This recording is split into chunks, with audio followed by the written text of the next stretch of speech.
Assalamualaikum warahmatullahi wabarakatuh. Sebelumnya, perkenalkan nama saya Andini Rifdayati Ismandiono dengan NRP terakhir 043. Pada kesempatan kali ini, saya akan menjelaskan tentang proses dan juga hasil-hasil penting yang sudah saya buat sebelumnya.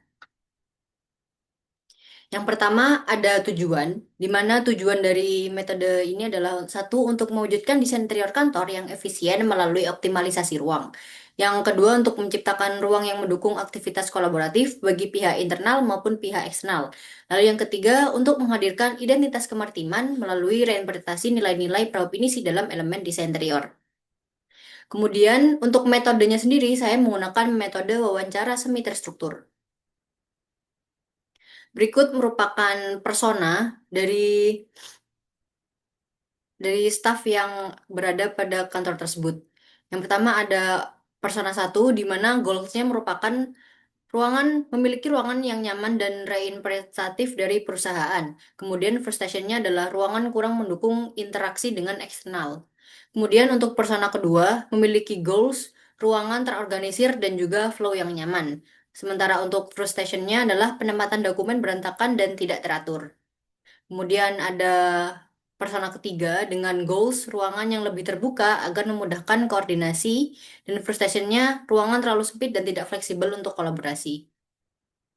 Dari pengambilan data yang sudah saya ambil dari persona-persona ini, terdapat pertanyaan utama yang bisa saya simpulkan dari berbagai banyaknya pertanyaan. Yang pertama adalah apa saja aktivitas yang dilakukan sama bekerja, kemudian kendala apa saja yang dialami pada ruang kerja, bagaimana kebutuhan privasi dan keadaan akustik, apakah ruang diskusi dibutuhkan, kemudian ada apakah furnitur atau elemen pendukung sudah nyaman, terus bagaimana dengan storage dan kebutuhan penyimpanan dokumen serta harapan terhadap desain kantor ideal yang mereka inginkan. Dan dari pertanyaan utama ini, saya menemukan 5 temuan yang sudah saya kerucutkan menjadi satu, apakah ruang kerja sudah nyaman? Dan 2 dari 3 orang menjawab ya. Kemudian ada akustik ruang di mana 2 dari 3, kemudian ada membutuhkan search yang lebih besar dengan frekuensi 2 dari 3, dan juga ada kenyamanan flow kerja dari 2 dari 3, dan juga ada ergonomi furnitur yang 1 dari 3. Kemudian dari temuan dan juga pertanyaan yang sudah saya dapatkan, akhirnya saya kerutkan lagi menjadi insight dan juga implikasi yang bisa saya implikasikan pada desain tersebut. Yang pertama ada kantor open plan, di mana kantor open plan ini nantinya akan menetapkan tata ruang terbuka yang meminimalkan penggunaan partisi masif untuk meningkatkan komunikasi dan juga kolaborasi antar pegawai. Kemudian ada membutuhkan sistem penyimpanan yang terintegrasi, di mana nantinya akan diartikan sebagai penyimpanan yang menyatu dengan furnitur kerja seperti built-in kabinet, mobile pedestal, storage di bawah meja, dan juga lemari arsip terpusat. Yang ketiga ada penyesuaian ergonomi pada furnitur, di mana furnitur akan memenuhi standar ergonomi seperti meja kerja dengan tinggi yang sesuai, kursi yang dapat diatur, serta penempatan monitor dan aksesoris kantor yang mendukung postur tubuh pengguna. Kemudian yang keempat, yang terakhir ada pengembangan flow kerja dan juga akustik ruang, di mana nanti akan dikembangkan seperti menyusun zona ruang berdasarkan alur kerja, organisasi, sehingga hubungan antar divisi menjadi lebih efektif.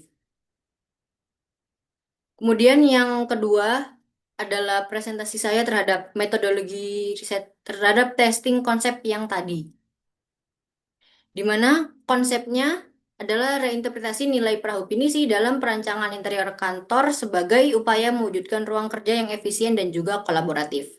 Berikut merupakan denah dan juga render yang sudah saya buat.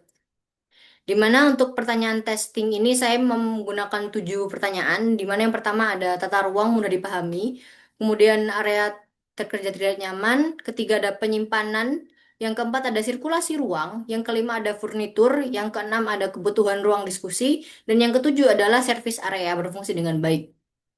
Dan dari pertanyaan testing yang sudah saya tanyakan kepada 3 persona tersebut, berikut merupakan hasilnya, di mana totalnya adalah 79. Kemudian analisa kuantitatifnya dengan total skor 79, Skor maksimumnya menjadi jumlah pertanyaan 7, jumlah responden 3, dan juga skor tertingginya adalah 5. Maka 7 kali 3 kali 5 adalah 105.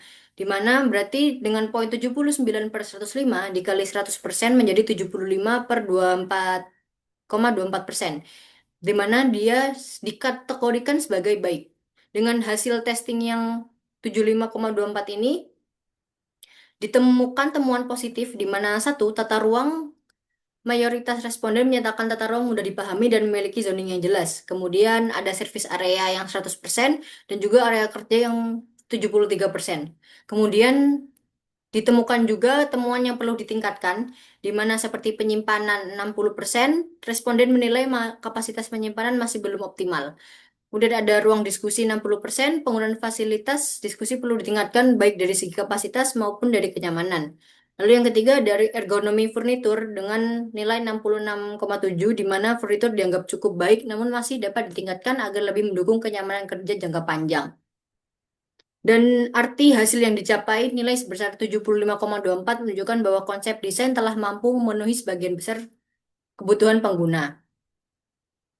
Dengan demikian, desain dapat dinyatakan layak untuk dilanjutkan ke tahap pengembangan desain akhir dengan beberapa perbaikan berdasarkan masukan pengguna. Sekian presentasi yang dapat saya sampaikan. Mohon maaf apabila ada salah kata. Wassalamualaikum warahmatullahi wabarakatuh.